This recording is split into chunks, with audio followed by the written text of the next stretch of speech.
With that, ladies and gentlemen, may I please invite on stage architect Yatin Patel. With a huge round of applause. Time to gather a little more insights, time to deep dive a little more with the presentation series. Over to you, sir.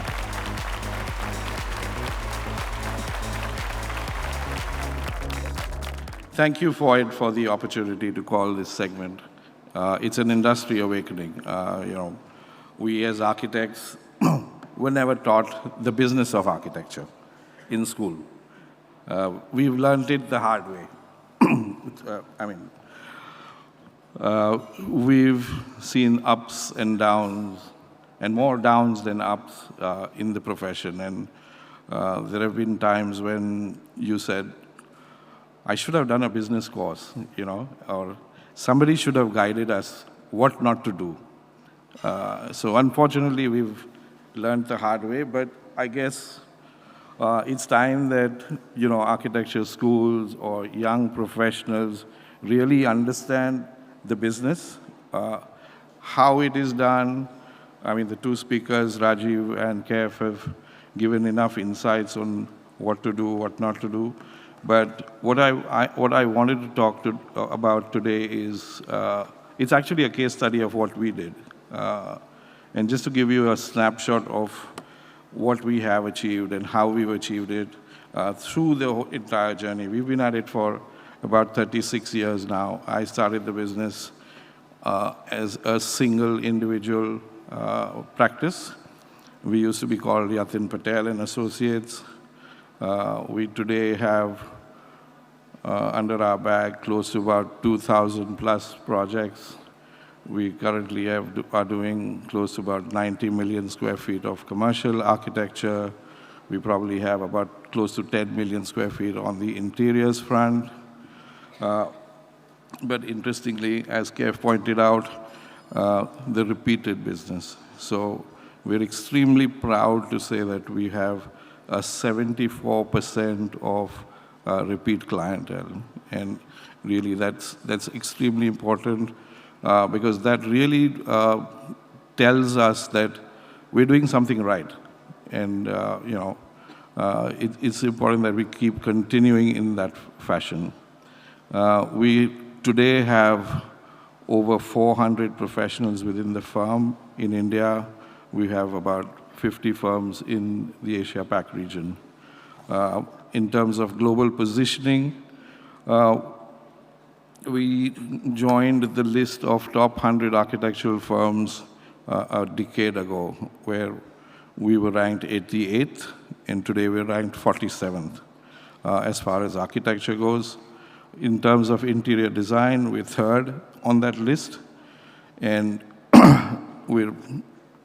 and again, another point that Kev mentioned, we've got a huge number of accolades, and in the industry, we have close to about 60 odd awards, both international as well as domestic last year. And year on year, we have that many more that keep repeating. I'm not going to keep bragging about the organization, but it's important for you, for this talk, is to understand how we went about it. There was no structure that, as a young architect, as an individual, that I dreamt of it, that it would be, or I designed it to be in this fashion. So we grew organically, we grew the way opportunities came to us. But I think this is an extremely good example to reflect back upon and to think and look at how the practice has evolved. And this could get emulated. So, like Kev again pointed out, that if you have a diversified kind of a portfolio, it's extremely helpful. So today we have master planning, architecture, interior design. We also do design and build. But interestingly now, what we've also ventured into is technology. And so we've entered the PropTech side of it. Again, all related to architecture and interior design. But we've kind of tried to push the envelope a little more and to, embrace technology and to get technology into our projects. So not just the use of technology in terms of the softwares that we use to design, but really get technology into making spaces or build forms more productive, energy efficient, and so on and so forth. So that's what we do as our service portfolio, our global presence, and the kind of group companies that we have created. So we started off with Yatin Patel and Associates, and then we had two partners of mine coming in. So we said DSP Design, and then from there we said, how do we expand? How do we grow? So we created these group companies, one of which is called Education Design Institute International. That purely focuses just on education design. So we design schools, colleges, just out of that firm. And we've got GridSense, which is our technology arm. In terms of global partnerships, we have created various partnerships, and I'll speak about a few of them in a little more detail in this presentation. So the first one is One Global Design. That's the coming together of 20-odd firms. We also have a partnership with Intelligent Buildings. That's for our technology arm. And we've got Facility Asia out of Singapore for our to lend expertise in project management.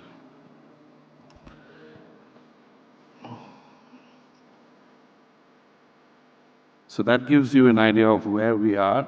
We have 5 locations in the country. And through our partnership, we cover the Southeast Asia. We also have our partners in the United Kingdom, and a lot of them in North America. So this put together, we have feet on ground in 43 different cities across the globe.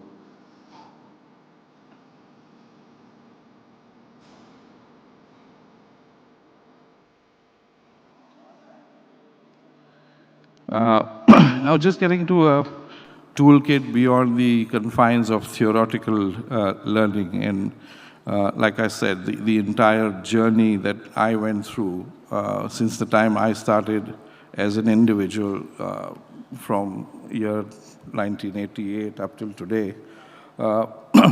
So the first one we established, I mean, it was Yatin Patel and Associate. What we noticed is, and reflecting back, is that every 3 years, we did something new or something different, be it a different geography that we went into, or a different service that we started out, or a collaboration that we created. Now, it almost equated to every 3 years. The pandemic was the odd year out, but it gave us the opportunity, and when we reflect back, we think that as an example for an organization, and what we did is, we started off with something, we worked on it for 3 years, or maybe extended period of time, but we realized that we could do more. We could grow more. So we wanted to increase our portfolio. So portfolio increase could be in another city. We consolidated that, went on to the next, and the next, and the next. So it just panned out to be once in 3 years that we created all of this. So if you see in 1988, we started the firm. We got our first, we were doing residences and small retail outlets. We got our first break in 1991. That's 3 years after our practice started. That then was a large project for us as a corporate, 5,000 square feet of an office. So at that point of time, it was extremely large and important for us. We consolidated into that, and we said we diversified into residential, retail, corporate real estate, and industrial design.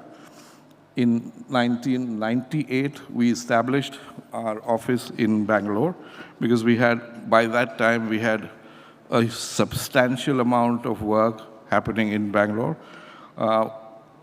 We're thankful to the software industry. That actually took us to all the different locations that we are based. So we were working with a lot of technology firms at that time, all the corporates, and most of the technology firms are our customers today. or have been our customers. And that really gave us, at that point of time, if some of you were born then, Y2K was the problem, was a big problem that had created this whole buzz on technology. So we had customers taking us all over the place for that. And interestingly, the first software firm that we worked with was a big challenge. And every first is a challenge. So the clients used to ask us, have you done an office for a software company earlier? The answer would be no. But what's so different about a software firm than another corporate? No, but if you've not done it, then we'll look at you later. So we finally got through with one of those, and then there was no looking back. Likewise, when we got our first architecture break, that was 10 years into our practice. We hadn't designed a single building. So we designed this unique building, and I probably have pictures of those as well. Have you designed a building before? No. So how are you going to do it? So finally, we got our break into the first building, again through one of our corporate clients who we established enough trust and faith in the kind of work that we demonstrated to them that gave them confidence to give us that project. So what I'm trying to get at is all of these things, trust, confidence, faith, repeat business, all of that contributes to becoming a successful organization and helps you create newer verticals or newer domains of work. And then you get all the reference bases that. So that's what we did. We got our first architectural break. And then with the software firms, Pune started rising as a software hub. So we established that because we had enough work that was happening there. Again, as a reflection, there was no formula that we had to establish an office, but we realized that when we had more than about 5 projects in a city, that just demanded us to be, setting up shop in that particular location. And then came all the diversification in the portfolio. So with the architectural portfolio, we were only then doing work for corporates. And we stayed away from developers, because at that time, the developers were not so organized as they are today, and by which time, with the amount of work that we were doing with corporates, we ourselves got into that whole mode of, and worked like a corporate organization with processes, systems, and all of those sign-offs on documentation, sign-off on stages, which none of the developers at that point of time did. It was dependent on one Lala Babu who came today, I saw this, why don't you do this, and change this today and change that tomorrow. So we realized by that time that, especially in Bangalore, there were a lot of developers that were much more organized than the rest. And we embanked into getting into design for developers. That opened up doors for not just the commercial projects that we do, but also large-scale residential developments. I think I'm going to run severely out of time. I hope you have enough time, right? Oh, she's not answering, so we have enough. And then Gurgaon, Hyderabad, and then started the international kind of associations where we co-founded Education Design International with the focus on concentrating on just schools. At that point of time, there were a lot of international schools coming into the country. That's when we embarked on that. That's another story. And then our global expansion, where we established our office in Singapore, all of that through our corporate offices that we do, and our collaboration with One Global Design and Intelligent Buildings, which then led to GridSense, which is the technology arm through which we do the solutions. And then our amplified global operations and the present-day corporate that we currently are. And in the 90s, interestingly, at that point of time, this was during the first pitch that we made to the software client that I spoke about. The client was in Bangalore.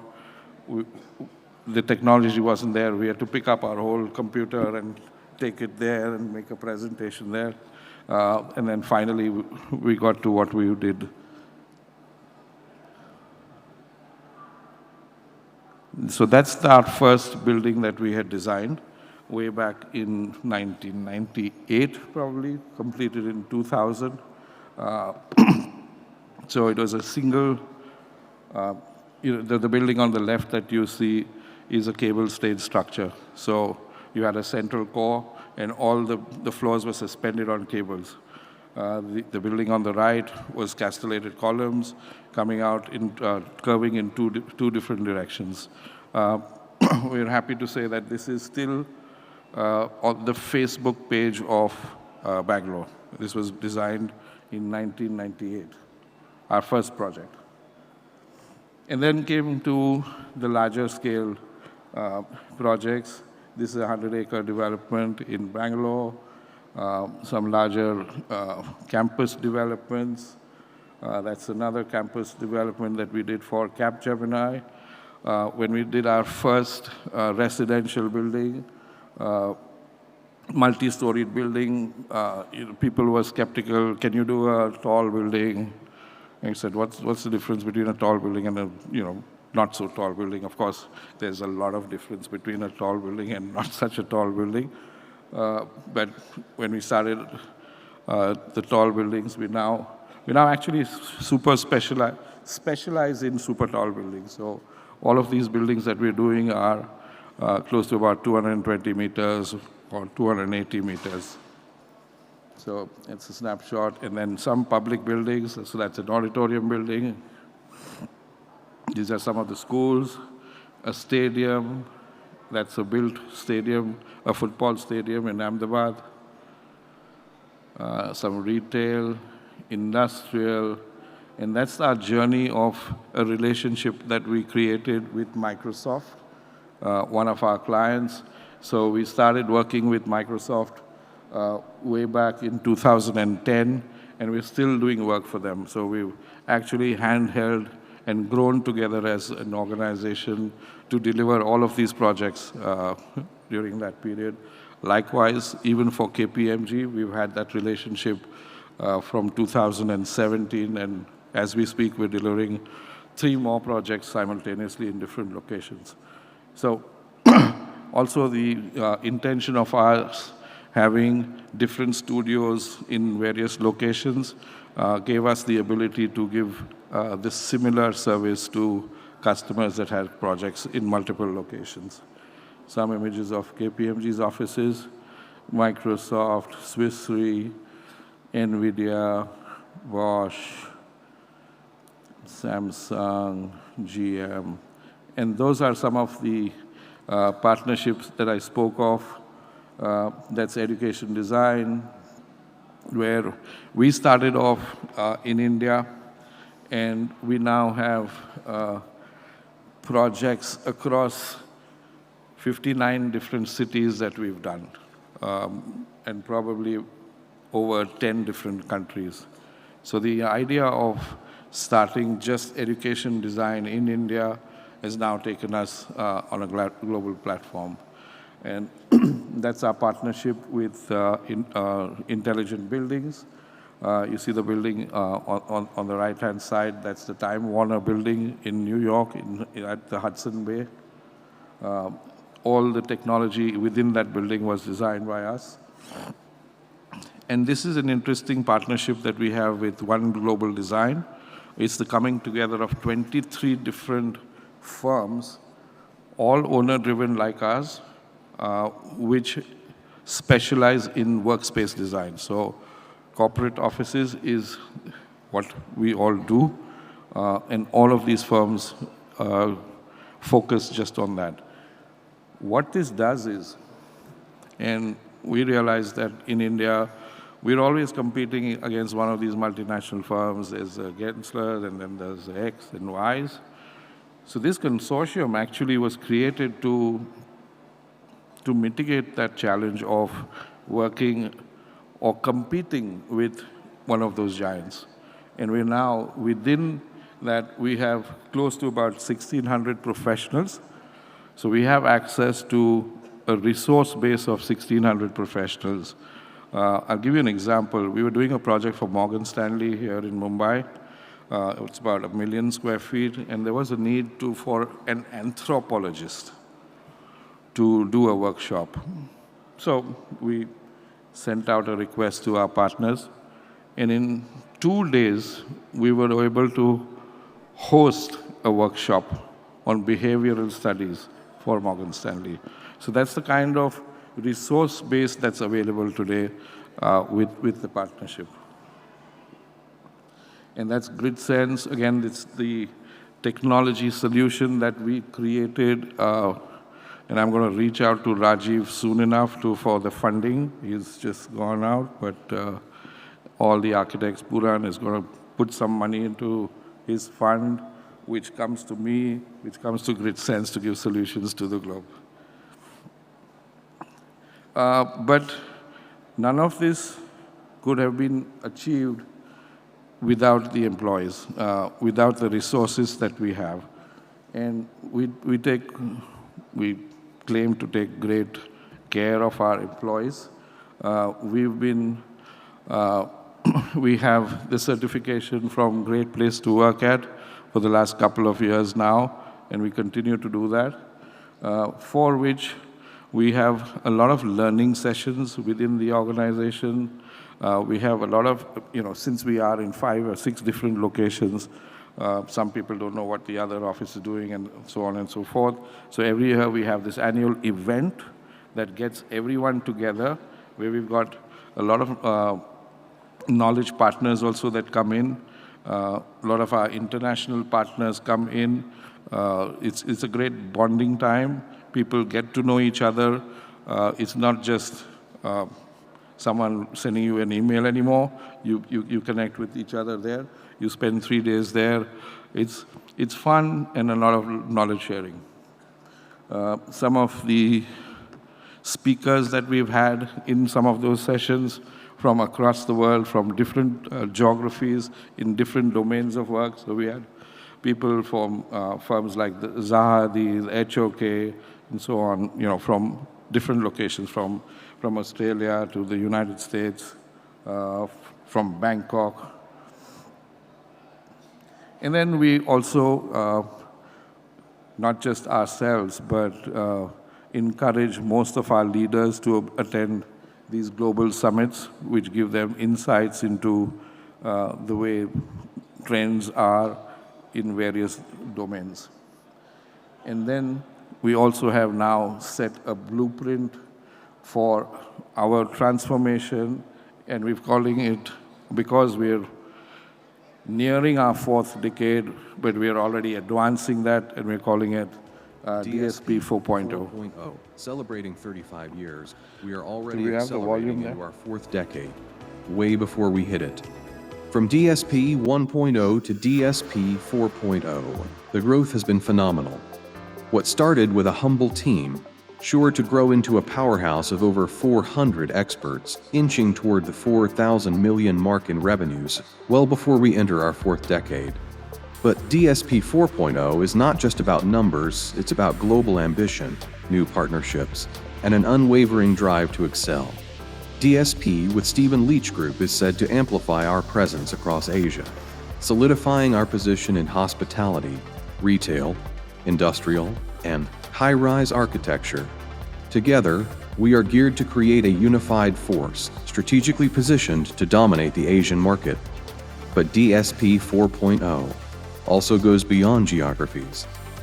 It embraces diversity and inclusion, fostering a multi-ethnic, global workforce that reflects our commitment to world-class culture and collaboration. In our 4th decade, our team of DSPians is increasingly global, bringing the best minds from across continents under one roof to create a cohesive, forward-thinking force. From smarter cities to adaptive spaces, we are poised to lead, innovate, and dominate the next frontier of real estate and design. DSP 4.0 is here, and the race to the future has already begun.